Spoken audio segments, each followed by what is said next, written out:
मोदी जी की सरकार में ट्रांसपोर्ट डिपार्टमेंट की मंत्री है, और एक जमाना था कि मैं भी मतलब महाराष्ट्र का ट्रांसपोर्ट मिनिस्टर था, और मैंने अनेक सालों का जो परमिट होता है तो ऑटो रिक्शा वालों को, टैक्सी वालों को परमिट देने का 20-25 साल के बाद मैंने निर्णय लिया था, और यानी कि कौन गरीब लोगों को उसका फायदा हुआ था। उसमें मराठी लोगों ने भी मैक्सिमम परमिट लिया था, नॉन मराठी लोगों ने भी लिया था। अभी माननीय प्रताप सरनाईक जी ने एक निर्णय अच्छा लिया था कि रिक्शा चलाने वाले को और टैक्सी चलाने वाले को मराठी आनी चाहिए, और जिसको मराठी आएगी नहीं तो उन्होंने सीखने के लिए कुछ टाइम दिया था। लेकिन अभी उन्होंने अनाउंस किया है कि अगर जिनको मराठी सीखने का मौका देने के बावजूद भी जो मराठी सीखे नहीं है, जिनको मराठी बोलने के आता नहीं है, उनका लाइसेंस रद्द किया जाएगा। इस मुद्दे का मेरी पार्टी को करती है। मेरी पार्टी का कहना यह है कि जरूर मराठी बोलने के लिए आना चाहिए, लेकिन गरीब लोग मुंबई जैसे शहर में आते हैं तो मुंबई शहर सबको अपनाता है।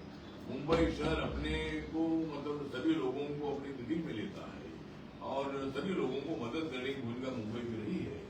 इसीलिए मुंबई आर्थिक राजधानी तक इसका दर्जा गया है।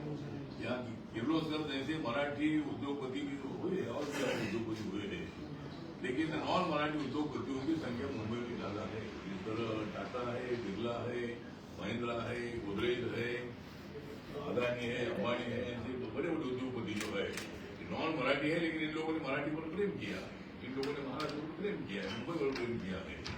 तो मुंबई का दर्जा आर्थिक राजधानी बनाने के लिए सभी लोगों का योगदान है, और मुंबई में 60% लोग नॉन मराठी रहते हैं। हमें मुंबई में महानगर पालिका में जो सत्ता मिली है, ये सत्ता मिलने का कारण ये है कि यहाँ 60% जो नॉन मराठी लोग हैं उन्होंने हम वोट दिया, मराठी लोगों ने तो दिया ही है। मैक्सिमम मराठी लोगों ने हम वोट दिया ही है, लेकिन नॉन मराठी लोगों ने वोट दिया है, विधानसभा में दिया है, लोकसभा में दिया है। तो माननीय देवेंद्र फडणवीस को मेरा निवेदन है कि ऑटो रिक्शा का परमिट रद्द होने से ये संदेश अच्छा नहीं जाएगा। देश भर में महाराष्ट्र के बारे में गलतफहमियां हो सकती है, और मेरे पार्टी का मराठी का अभिमान रखने वाली हमारी पार्टी है, मराठी को पूरा सपोर्ट हमारा है। प्रताप सरनाईक जी की भूमिका जो सहमत भी है, लेकिन खाली लाइसेंस रद्द किया जाएगा इस मुद्दे का हमारी पार्टी विरोध करती है। और ऑटो रिक्शा वालों को मेरा कहना है कि आपने मराठी सीखना भी चाहिए, लेकिन अगर एकाधी को मराठी नहीं आता होगा तो उसको मतलब लाइसेंस रद्द करने तक उनको सजा मिलना ठीक नहीं है। यही हमारी भूमिका है, और माननीय देवेंद्र फडणवीस जी ने आज मुख्यमंत्री उन्होंने मतलब इसमें कोई दखल लेनी चाहिए, और इसमें से कोई न कोई को मार्ग निकालना चाहिए, और ऑटो रिक्शा वालों का, टैक्सी वालों का लाइसेंस बिल्कुल रद्द नहीं होना चाहिए।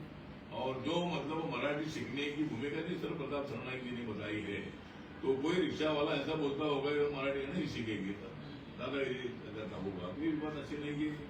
और भी बोलना चाहिए भाई मैं मराठी सीखूंगा, आज नहीं तो कल मैं मराठी सीखूंगा। और आज मराठी यहाँ नॉन मराठी लोगों में से 80% से ज्यादा लोग मराठी बहुत अच्छी बोलते हैं। आज के पूरे स्कूल के बच्चे बहुत मराठी अच्छी बोलते हैं।